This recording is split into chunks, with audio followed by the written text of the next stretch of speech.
Hello everyone, and welcome back to the latest episode of The Adventures of the Monk and the Monarch, starring me, the Monarch, and my co-host, Mildra the Monk. Hello! So once we get into our topic proper today, we're going to be talking about transgressive paradox in relation to anime. But for now, we'll explain that in detail here in just a minute, but what have you been watching this past month, Mildra? On one of my own shows, The Parliament of Geeks, we recently finished our watch through of Seven Knights Revolution, which I'm not going to say is a classic, but I think it was more entertaining than it should have been. Because you would think, oh, it's an anime based on a mobile game. That's usually a ground for sucking, which is a fair assumption to make. I had made the assumption myself. And then I came to the realization that the anime in question and the mobile game have barely anything to do with each other. They took a few of the character names and then just did their own thing. Probably for the best. I would say so. We ended up making a few Final Fantasy jokes because one of the primary characters have the Japanese VAs of Cloud and Sephiroth. Even in the latter case, he only speaks once, but at least he didn't break any microphones again. I'm assuming you're familiar with the story of Morikawa. Likely. I do remember hearing stories about microphones breaking. Or just blowing out microphones. His breakout role was D-Boy in Tekkaman Blade. And okay. he broke two microphones from his screaming. It's amazing that guy's gotten work since. And the other thing is we have a earnest character with somewhat green hair, and we were making Deku jokes about that because same voice actor. I think you should be worried about typecasting at this point. It's weirdly specific typecasting too. Some might look at Seven Knights and call it a bit derivative, but those are the same people who want every anime to be an art piece, a la the stuff that G Kids puts out. But it did exactly what it needed to, and not a whole lot more. We're a little bit into the next project, which is Astra Lost in Space. I have watched that one. It's not bad. Oh, we're about 3 episodes into that. It did throw me off my game when the first episode is more like 2 episodes. Yeah, and then suddenly it goes back to normal episode length. Yeah, it's like 50 minutes for the first episode, and then the regular 25 and change for everything else. And I'm just sitting here going, why? Yeah, the pacing felt a little weird because of that at first. Yeah, it's like I can see that it's going to have a rough start. Like, I won't spoil this for you, but I will say there is one moment that it feels like it was like most of the series was building up to one punchline just for me. Like, overall, I think it's just an okay show. Except one moment had me laughing my ass off way more than it probably should have. What I do find kind of weird is apparently Zan had pointed this out. They had there was an announcement made about a second season in the works, despite the fact that they've used all the material from the manga with that first season. And that announcement was a few years ago, and it sounds like it was a ploy to try and get some sort of follow-up written, but I don't think the mangaka involved with it has any interest in doing a sequel. And from what I had heard, the story wraps itself up pretty conclusively. So a sequel, I don't see what they really would have done that would have been that interesting. Yeah, it's for the same reason that there were some people asking about it. I remember looking at forums and people asking about a season 2 of Seven Knights, and I had said there's not really a whole lot of point. I wouldn't be opposed to a follow-up season using a different cast, because the world I did a bit of digging when it came to the Seven Knights mobile game, and the setting that it takes place in is interesting. The only other thing I'll say about Astra here, I do think it goes a little heavy into the flashbacks. There are a lot of flashbacks, and I get why. I just think it kind of relies a little too much on that through the show. I look at that kind of thing as a consequence of the fact that you're not really going to have an opportunity to introduce new characters and new storylines. Like everything has to revolve around the cast on that ship. Yeah, like I understand why. think they could have cut a little bit back on the flashbacks and more, you're wandering through all these weird space planets, and you can do stuff. You can do more with that. Still As long as it doesn't, as long as I will take a bunch of little flashbacks over one long extended flashback, a la Tenjo Tenge. I haven't seen that show in so long, but yes, the moment you brought that up, it was tempting for me to bring up the Golden Age arc in Berserk, but that doesn't really qualify. I will take those kind of flashbacks over horribly done recaps like Gunslinger Girls. Half of episode 2 was just recaps of episode 1. I stopped watching at episode 2. Pissed me off so much. The only thing I remember about Gunslinger Girl is that being one of the freebies when PlayStation Network was trying to have their own exclusive anime streams. That's how we got Zammed Lost Memories, which is pretty good, even if the ending is a bit of a weird case. Then again, that whole anime was kind of weird. Yeah, I've not watched that one yet. I might have to. I might add that to my long list of stuff you brought up I need to get around to watching. But beyond that, since I had talked with a few people and said that the two tokusatsu that would work best in a tabletop RPG are of the bigger names are Garo and Ultraman. I'm helping somebody revisit Garo, and we've been going through the original season, the chapter, the Black Knight, as it's called. We haven't gotten to any of the Garo anime yet, and truth be told, I was always kind of iffy about Garo doing anime, because the whole one of the big selling points with Garo is it doing a darker take on tokusatsu, bringing in a who's who of former tokusatsu writers, directors, and suit designers. So shifting that into anime, for whatever reason, just felt kind of off to me. Especially even more so since it's an entirely new set of characters. And I have been keeping up with Futo PI, the animated adaptation of Futo Detectives, which is a sequel to Kamen Rider Double. It is really damn good, although I did kind of get thrown off because of the fact that while it's still doing the arc setup, it isn't resolving each of the mini arcs in 2 episodes like the original show did. The first case was resolved in 3 episodes instead of 2. Yeah, as for me, I'll get 2 things just knocked out of the way real quick that aren't anime. I watched it on my return flight and my flight to Houston. I watched Sonic the Hedgehog 2 because it was available. We talked about this a bit last time. Mm-hmm. I think 2 is better than the first one. I don't know if that's a popular opinion or not. The analogy I use for 2 is akin to someone who won the lottery. Some people, stupid people, will move into a way bigger house than they should because they think they have to. Like that one bin man who won a shitload of money in the UK 20 years ago. I love that story. He was such a dick.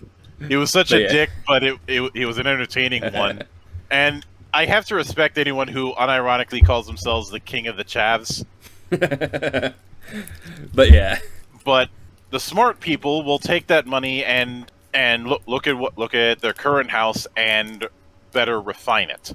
They'll take what already works and just fine tune it. That is what Sonic 2 is. I think last time we talked about it, I did tell you the story of how the abomination of the original Sonic design came to be. Yeah, I knew that story at the time, but yeah, it's crazy.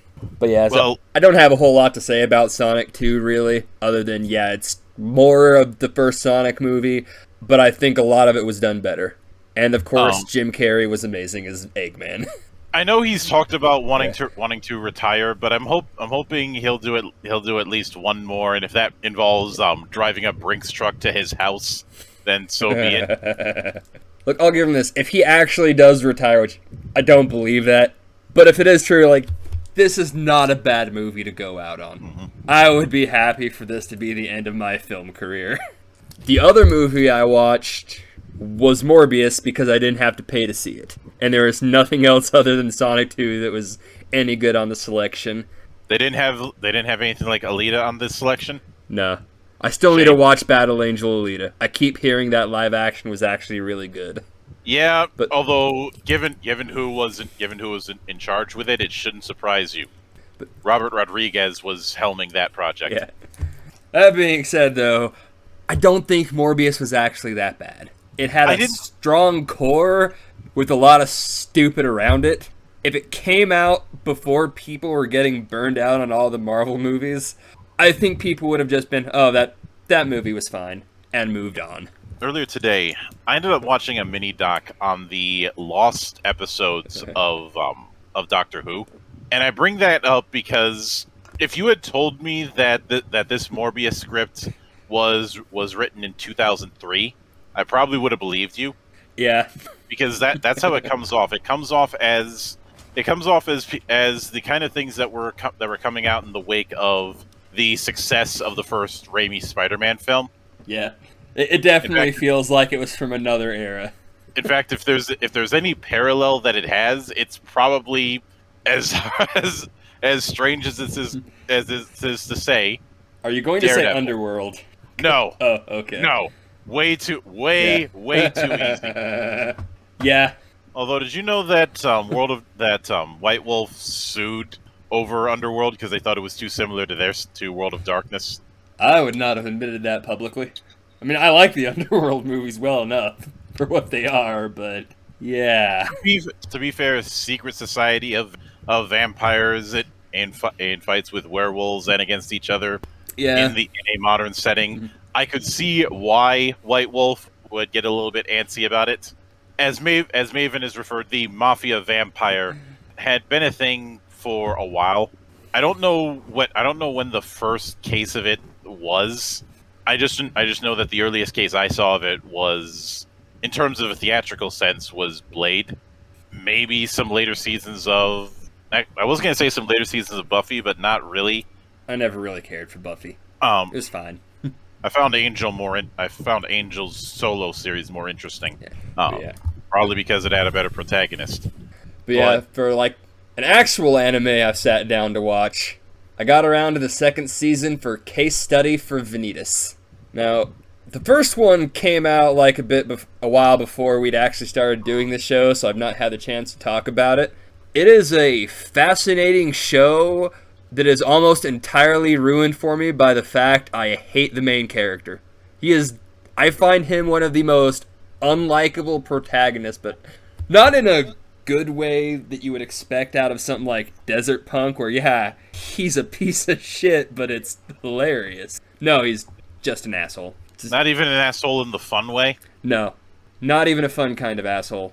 I figured I'd give it a chance because there's a lot of interesting stuff in the show. The visuals are fantastic. Like, the villains are a group called Charlatan, and they've got kind of this weird otherworldly circus vibe going for them, but it's legitimately creepy. Most things I could say about this show are good, except for the main character. So I kind of just ended up having to drop this one after the first 7 episodes of season 2. Just did not give me any kind of justification to want to follow this guy around anymore. If you're gonna have a character who's an asshole, at least have them own it. I know some people really don't like Kazuma and Konosuba, but at least he doesn't pretend he isn't a dick. That's the thing, like, Vanitas does seem to realize he's a piece of shit, but the self-realization doesn't really amount to anything so far. Like, maybe at some point down the line it changes. 19 episodes is too long to have to suffer through this guy. I have to wonder if whoever wrote the anime was a big fan of that Yeek game from a few years ago. Oh, the Y2K? Y2K, the game that claimed it was postmodern but was just nothing but painful hipster trash. Yeah. That's one of like 3. Yeah. The image I just sent you is one of the guys from Charlatan. For some reason, their goal is to, like, gather up the true names of vampires and corrupt them. I'm not too sure why yet, but it's a great design. It's simple. It looks different from, like, the stuff that's going on in the normal world. It's very effective. Whenever I think of True Name, I immediately think of Earthsea. And the whole point of the true name is by having that name, you can control someone or something. That's not exactly what happens in this, but that's definitely in the same ballpark. I haven't gotten like all of the details on what's going on with the true names and what they really mean in the end. There's something called the world formula, which is basically someone wanting to rewrite the world or mess with that. Again, like, a lot of it's interesting, some of which I've heard elsewhere before, but it's still done very well here. It's just Vanitas himself. It's the only... Okay, that's a lie. The comedy relief is terribly timed. That is also a problem the show has through both seasons. The whole point of comedy relief is like to kind of lessen the mood in some of these more serious shows like this. This will drop the comedy relief dead in the middle of something serious happening, and then it's like that serious shit wasn't happening anymore. It just undercuts its own tension. You know what Vanitas is the root word for, right? I don't remember. Okay, that's root word is not root word is a bit of a misnomer. What I meant is that Vanitas is Latin for vanity. I mean, they nailed it. Probably for all the wrong reasons. Like, I know there's a lot of people out there that do quite like this show.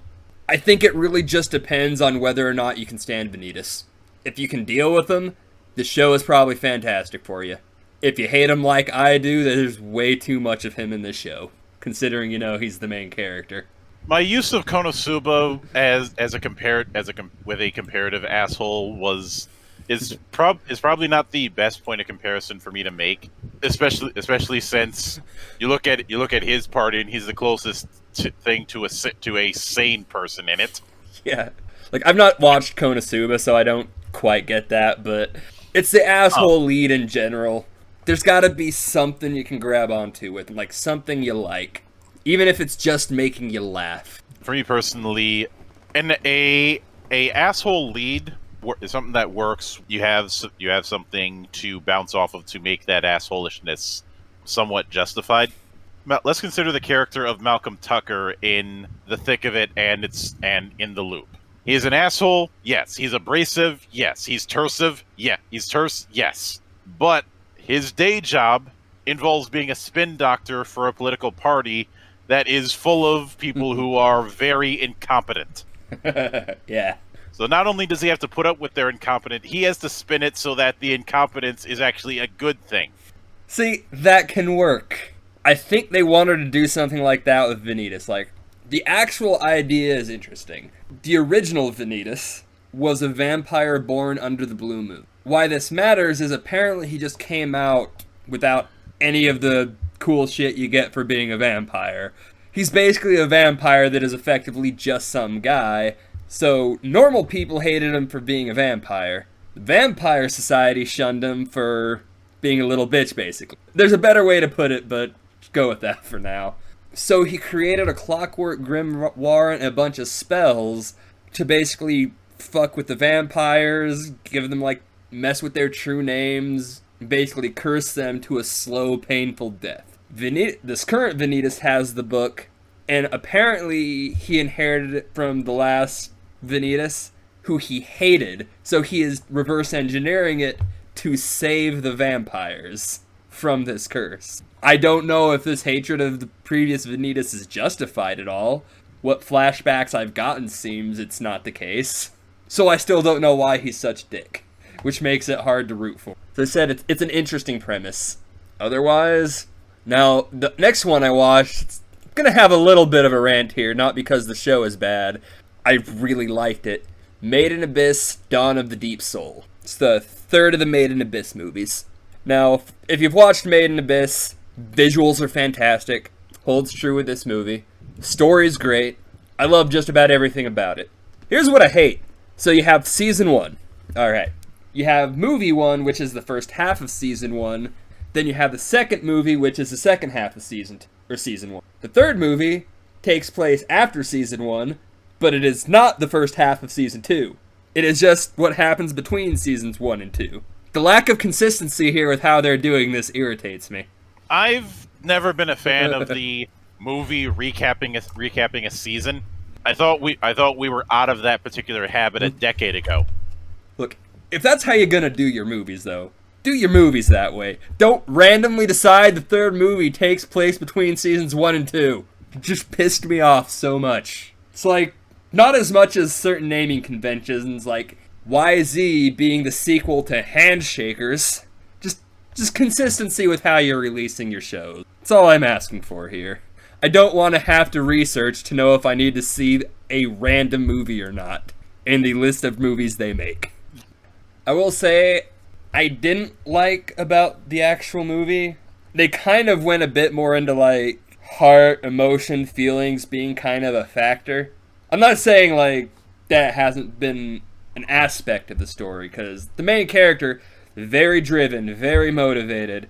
A lot of her feelings really carry her through, but how she goes through the abyss is always scientific in relation to the world you're in. I don't want to say like scientific with how our world operates, but with how this place is operating. Yeah, we're talking about internal logic. Yeah. It kind of starts to break away from that a bit in this movie, which bothered me. Not enough to really hamper it at all, just a minor annoyance. I'm not sure if you've gotten that far yet. I know you said a while back you were watching this. I have not seen any of the movies. Well, before season 2, you'll want to watch the third movie. I did regard Bone Druid as full-on amoral. I know some people consider him evil. I don't think call him I wouldn't evil go so far or as that. amoral. But I call him amoral because he is doing the archetype of the scientist who does not believe in morality. that's not entirely accurate, but I won't go any more into detail than that. It's interesting. I really like his character in this movie. Although I will say I really like I've always liked Bone Druid's design. His design is great. He's one of the most fascinating people in this series, actually, after I saw this movie. I feel bad for anyone cosplaying as him in warmer climates. Because all black and with a whole lot of steampunk stuff. Has there been anything else on your plate you've watched? I have been continuing my look through Kamen Rider Revice. In fact, that's going to have its final episode this Sunday. Well, Saturday for Japan, Sunday for us, because damn time zones. Yeah. For what was apparently the writer's first time writing anything Toku, I think he did a pretty good job. It'll be interesting how Geats tries to follow up. I know some people are crying foul over it taking inspiration from battle royale video games, but Kamen Rider taking inspiration from Battle Royale is nothing new. Oh yeah, I think we went over this a couple times, but yeah. It's done it 3 times in the last 20 years. The specific times are Ryuki, Blade, and to a certain extent Gaim. Ryuki's the most blatant with it, obviously. It's not a new concept, and hell, stuff like PUBG was trying to do a video game take on Battle Royale, as in the original story. And if I were to go into the various media that have referenced that story in one way or another, I'd be here for days. I'm pretty sure that by the end of the year, the Revice movie Battle Familia will have been translated, so I'll be able to take a look at that. Beyond that, I've been keeping an eye on a few other projects, but the chief among them, and this barely counts, but I wanted to bring it up anyways, is the translation attempts for Sword World, which has gotten much further along than I initially would have thought. Because there was another group trying to translate it, but they were barely off the ground. The folks that are currently working on it have not only the core 3 rulebooks translated, but also a lot of the supplemental material and some holdovers from Sword World 1.0. Yeah. So for anyone just coming here for anime-related stuff, Sword World is a tabletop RPG. Yes, and in Japan it is the biggest homegrown one. The reason why that's relevant recently is because of the recent releases from Yen Press of the Goblin Slayer and Konosuba TTRPGs. Yeah. Which some people were saying they should have, I guess because they're fantasy, that they should have just used D&D. But no, they're using Sword World because D&D does not. I know this is hard to believe for some people, but D&D does not have a ubiquitous foothold everywhere in the world, and it certainly does not have that foothold in Japan. If anything, Call of Cthulhu has a bigger foothold, as well as some of the old FASA RPGs, due to the relationship that they had with Kadokawa's RPG division group SNE. I'm going to send you an image of the release timeline. That's kind of a decent way. It's 2008 to 19. Well, not quite to 19, 18. The only thing that it doesn't cover is there was a recent revision called 2.5. It's nice to see just the one game lasting a good decade. Keep in mind that's the 2.0 run. Yeah. This isn't covering it. This isn't covering any of the 1.0, but oh yeah. Core Rulebook 1 through 3 have been translated. Alchemist Works, Barbarous Tales, I'd say the only thing in the supplements that haven't been translated are Fortuna Code and Age of Grimoire. The core rulebooks that I have are the revised versions, and EX Barbara and I think Raxia God has been translated. As far as the world books, I think up until Proclesia has been translated. This isn't going into some of the replays and scenario books that they've translated, which aren't included in this chart. If I have time, I may one day sit down and read some of these books. If I start with Core Rulebook 1 and EX, yes. Because the way they instead of segmenting the core rulebook setup in the player's handbook, DM's guide, bestiary approach, they're separated by levels. So you get the core rulebook, I think you'll have the first 5 levels character wise. Beyond that Sword World though, I think the only other anime I sat down to watch this past month, I kind of broke one of my rules, sort of, and watched an isekai, maybe? Uncle from Another World. Now, the idea is, guy goes into a coma, gets isekai'd for 17 years, then comes back. He wakes up from his coma. So it's not really an isekai. At first I'm like, this is actually an interesting idea. It's clearly a comedy. Let's see where they're going with this. 6 episodes in, I guessed almost every joke that was going to happen after the first episode. And that's the kind of show this ends up being. I'm not saying a comedy has to continually throw you for loops. But if I guessed this much of what was going to happen based off the first episode, and I was that accurate, it becomes 6 episodes of please just get through the punchline already. I won't say none of the jokes work. A couple times it did get me. But that's maybe like once or twice an episode out of 6 episodes of a comedy series. I got nothing else there for Uncle from Another World. It's just the worst kind of comedy to talk about. Really, comedy's hard to discuss in detail sometimes, because it'd just be me sitting here explaining jokes to you. And nobody wants that. No, you don't. But yeah, with that out of the way, let's get into the topic at hand. The transgressive paradox. I was going to say as it relates to anime, which it does and we will do, but as normal, it's inevitably going to cross over into video game-related topics as well, because you see kind of the same thing going on there. I know some people would like to claim otherwise, but it's kind of hard to talk about one without talking about the other. Yeah. There has been a long debate about the morality of transgressive art, and while there are certain extremes that I in no way endorse, like say Sallow or a Serbian film, don't watch any of those. For those listening, if you do, I take no responsibility for what nightmares you have to endure.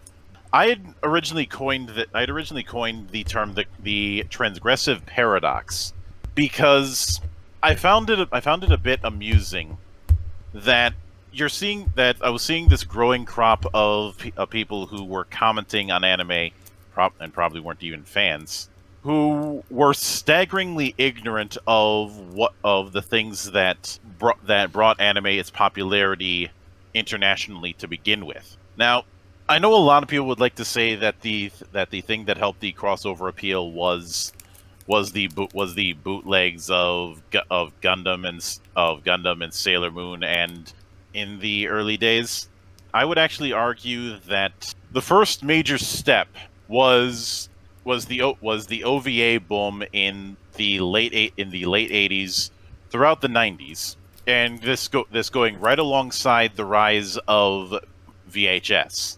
And with a lot of the stuff that was going straight to VHS, it was doing stuff that you couldn't do on television, and for a significant amount of the audience was far removed from from how they viewed animation up till that point. Yeah. I think a lot of people forget how little regard there was towards animation in the 90s through a bit of the 2000s. There was the kid stuff stigma. As fond as some people are for a lot of those 80s cartoons, it's kind of responsible for this because of the sheer flood of glorified commercial cartoons that there were. Fucking Rubik's Cube had a cartoon back then. I never saw that, but yes. I have only seen YouTube clips of it with shitty quality, but that's only because nobody's put it on DVD. Can't imagine why.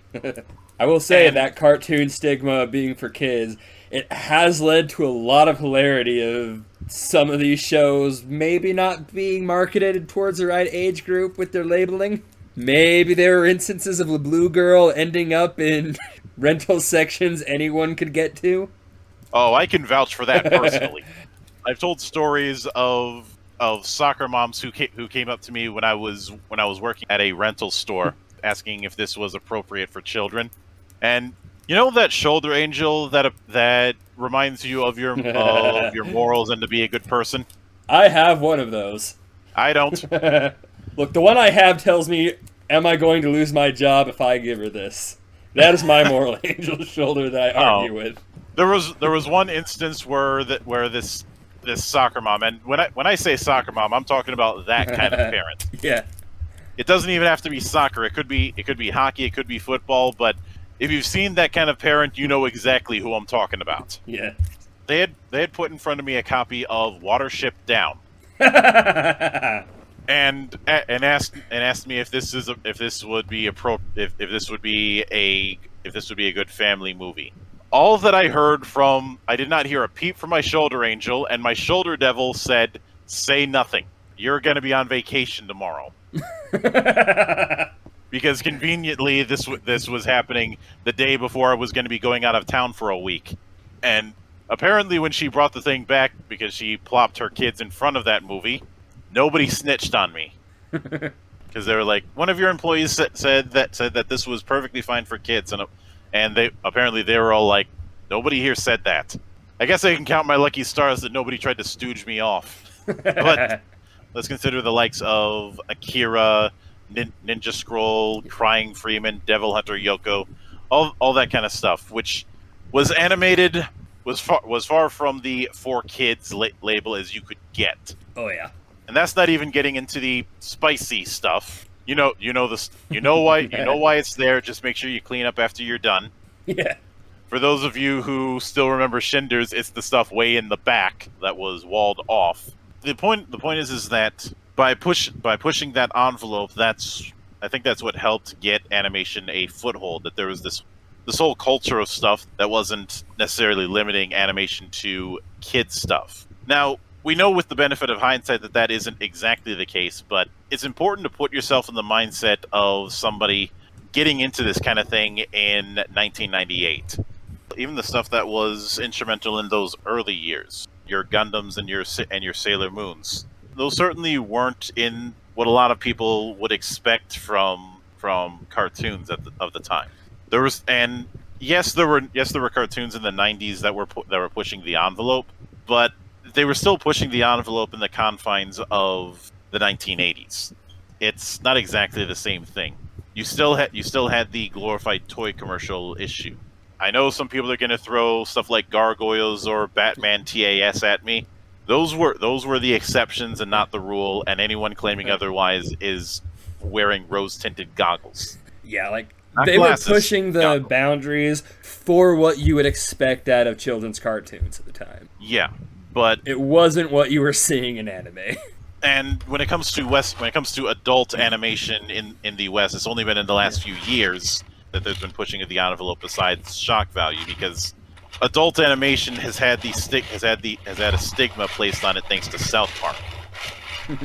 I don't hate South Park, but I do hate what it did to the concept of adult animation. But the point is that in recent years there's been a bunch of people who are claiming to get into anime but are either willingly or unwillingly are ignorant of that pushing of the envelope nature and are getting offended when a given anime pushes the envelope even in ways that aren't nearly as egregious as the OVA era of the 90s. Yeah.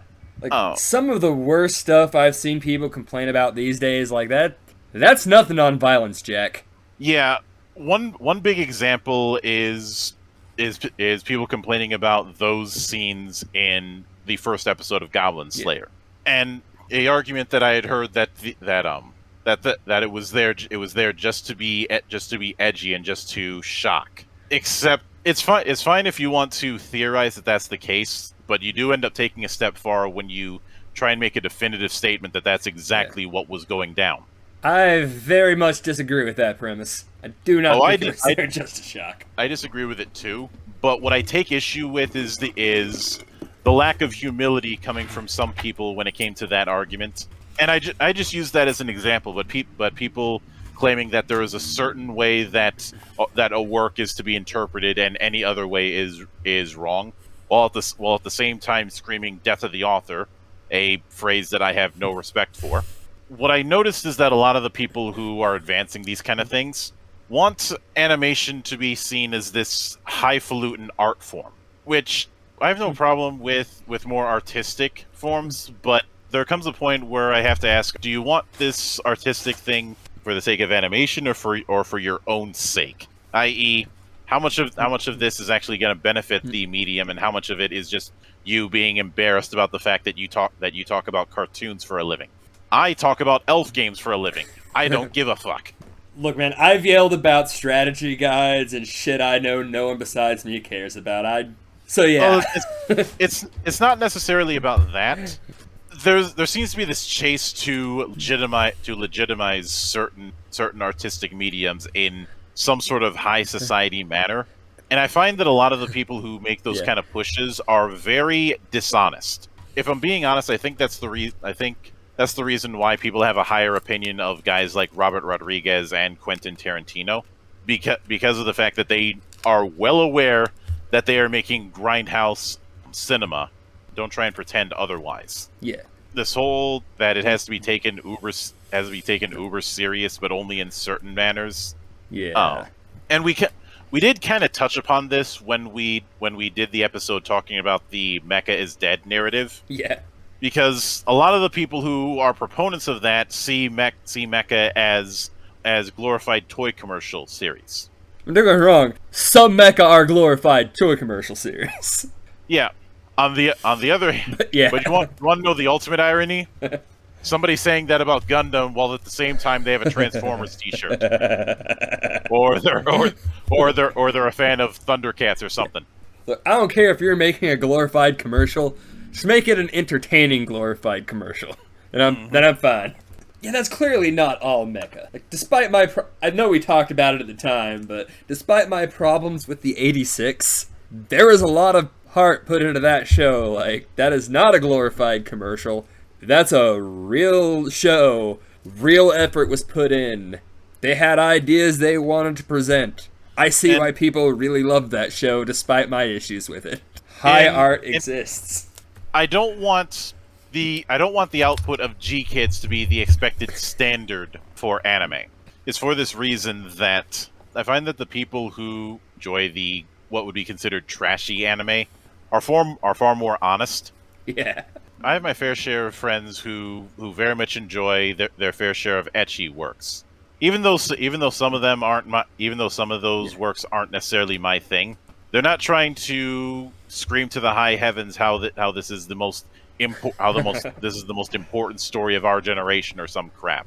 Which I've seen some people try and take certain works way too seriously. In fact, it's that taking things too seriously that oddly enough turned me off of Attack on Titan. It's kind of the for the plot meme that goes around, but people not realizing that's a joke. There are those who use it. There are those who use it as a cudgel and claim that anybody who's watching an ecchi work just wants to watch porn. And then there are the people who've taken that thing and just ran with it and memed it. Yeah. Those are the people I like. Yeah. They realize how ridiculous the shit they're watching can get. But that's okay. I think I've mentioned in the past that I get very annoyed when I see people refer to animation or anime as a genre. Yeah. It is a medium. Where that plays a factor into this is that I honestly think that some folks have this idea that there's anime is supposed to be done a certain way, when in reality it's as much of a medium as form of sequential storytelling. Yeah. I'll put it this way. We have been seeing manga kick the ass of American comics for the last 5 years. Look, but especially in the last 2 years. Look, we've seen a single manga kick the ass of an entire industry. It's not even manga industry versus American comics. It's here's just one really popular manga. Let it crush all of you. Somebody had once asked about why this is the case. There's been a whole bunch of people hemming and hawing about why, but to cut the bullshit with manga, with manga and with anime, you have a healthy variety of expressions. You do not have one particular style that is suffocating everything else. With American comics, everything is being suffocated by superhero works.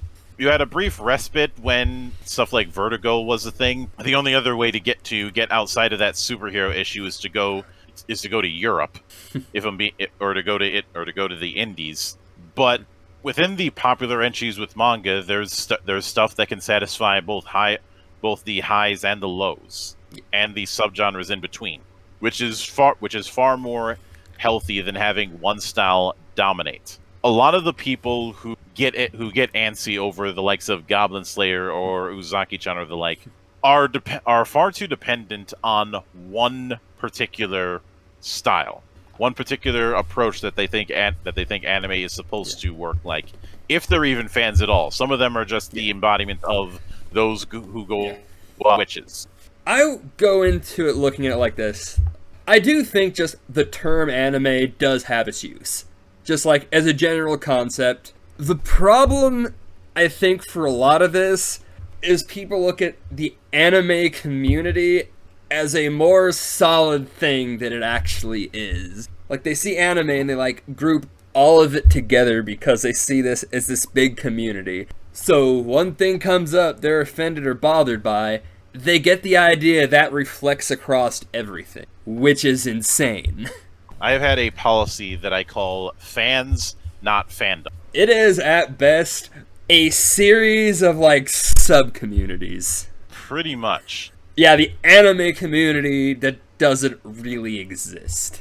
And I think people thinking it does is part of the problem. I can certainly see that, especially since, as we mentioned before, anime is a medium, but with the idea of a anime community, you're trying to bundle a bunch of people with a bunch of different preferences for different genres and subgenres into one pot. You can't compare the interest that it would take to enjoy Goblin Slayer to Azumanga Daioh. Now, you certainly can enjoy both, but there is virtually nothing relating these two things together other than they came out of Japan. This is why it's a tricky affair to deal with genre in that manner. I've held the belief that you should not treat genre as it being inside the walls of a castle. I would say there's been an interesting trend where it seems that every season that one anime that certain parties try to do their absolute best to bury, and they always seem to fail. Yeah, some of it is due to a certain character in that anime getting lots of fan art, but people will make fan art of anything, and people will make fan art ridiculously fast. Dude, I remember the Bowsette thing with the crown. Within 24 hours, not only was there also Boozette, and someone did a fan art of, like, the Chain Chomp with the crown. Within 2 hours of seeing that Chain Chomp, someone had already put together a cosplay. It is insane at which the rate certain things will spread. I love it. I know some people are alarmed at that kind of thing. I'm like, this is nothing new. All that's happening is just happening faster than people would think otherwise. The internet's just sped up the process a little bit. That's all. Because let's be honest, in those kind of situations, cosplay was gonna happen eventually, be it professional or otherwise. It was never a matter of if, just when. Like I remember, like just thinking back. Like I did look this up just to kind of remind myself. I think the earliest anime I just remember catching people being pissed off at the controversy was Icon.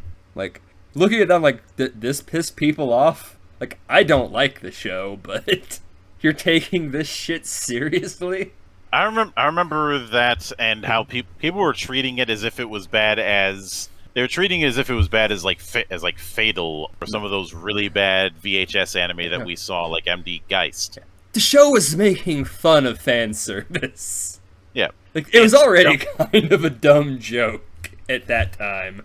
That brings me to something else. This chase to have being someone who covers anime taken seriously. I don't want to delve too much into it because it is dipping into why there's very few AniTubers that I actively respect.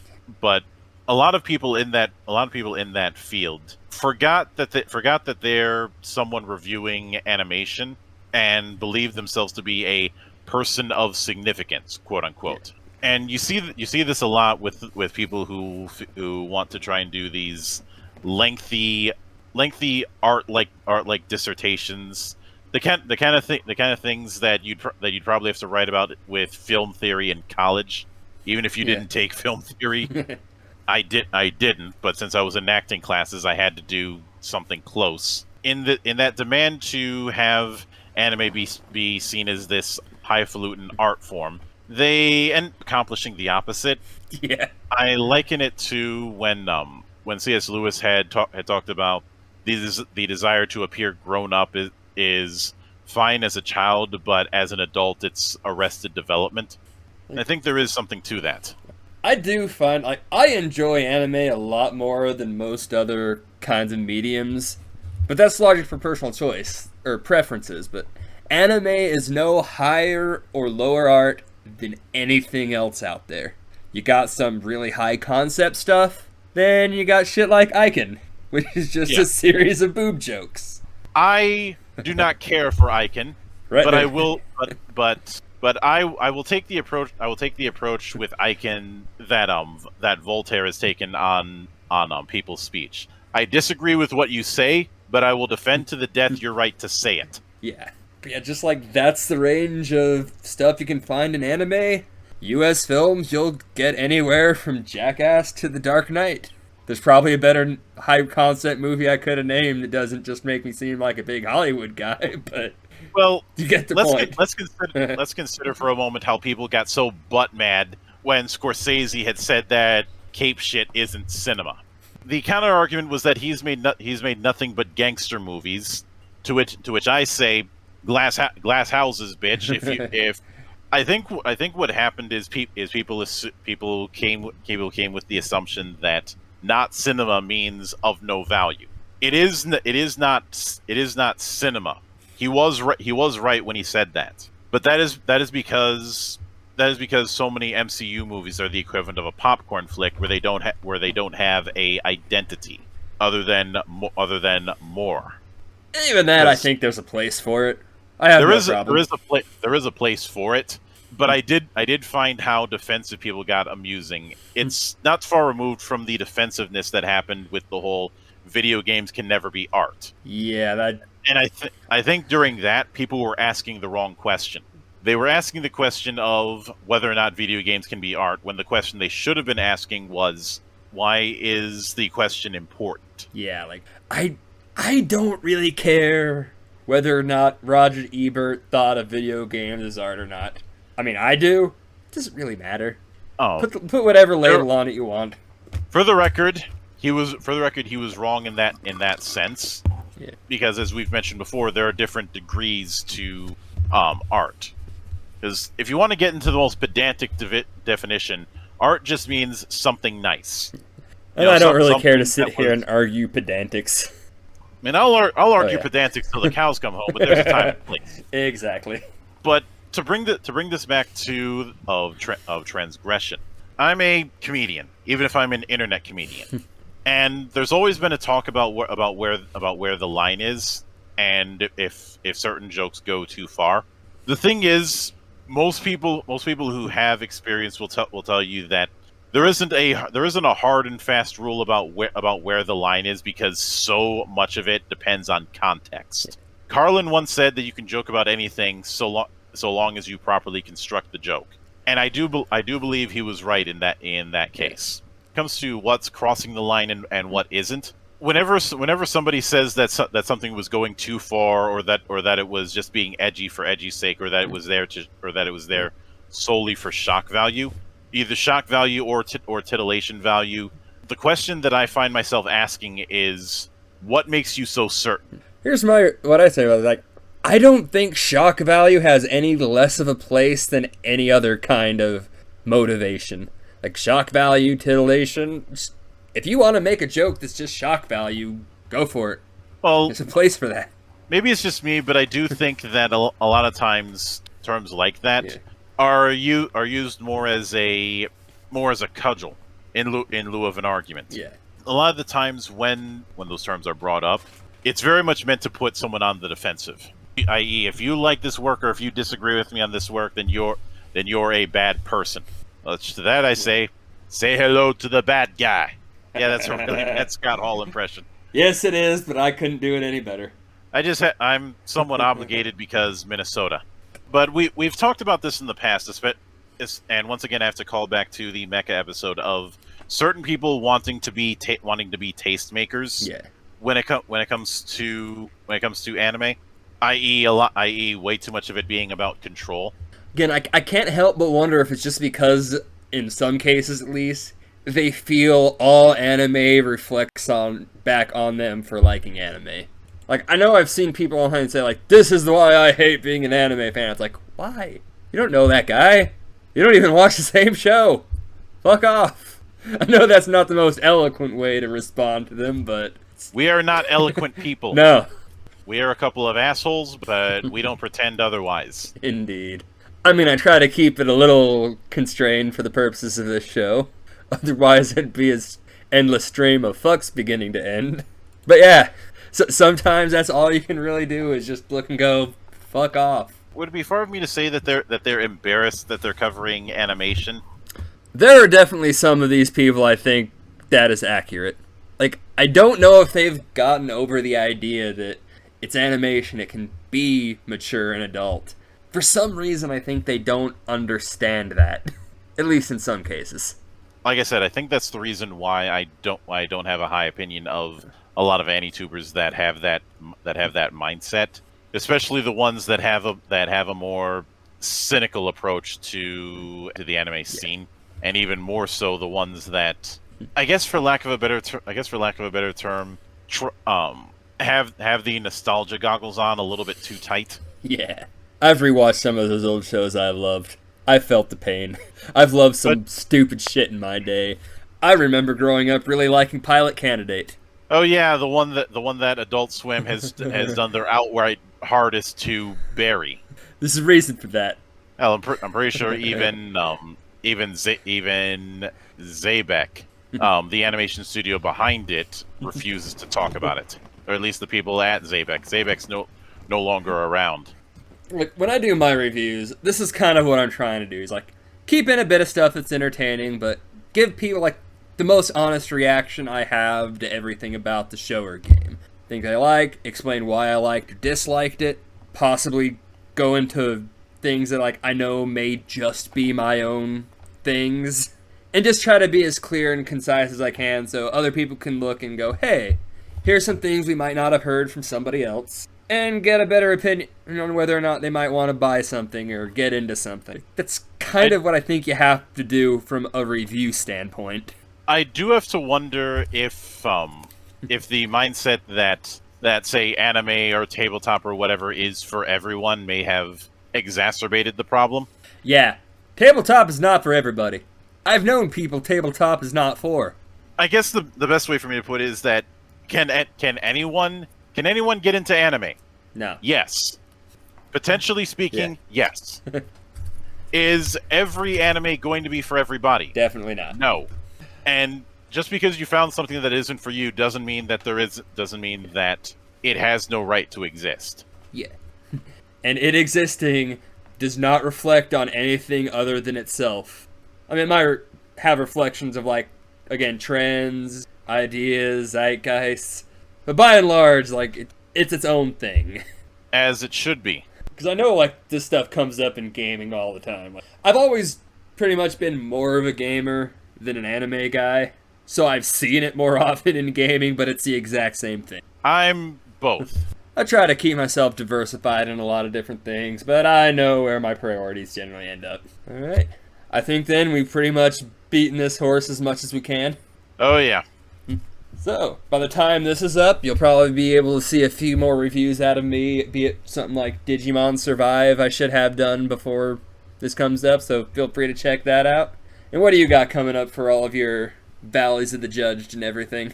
Well, on the 28th, on the 28th, which is tomorrow at the time we're recording this, I've got two things. One, a interview with Renee Lausdahl on his all ages TTRPG Academy of Heroes.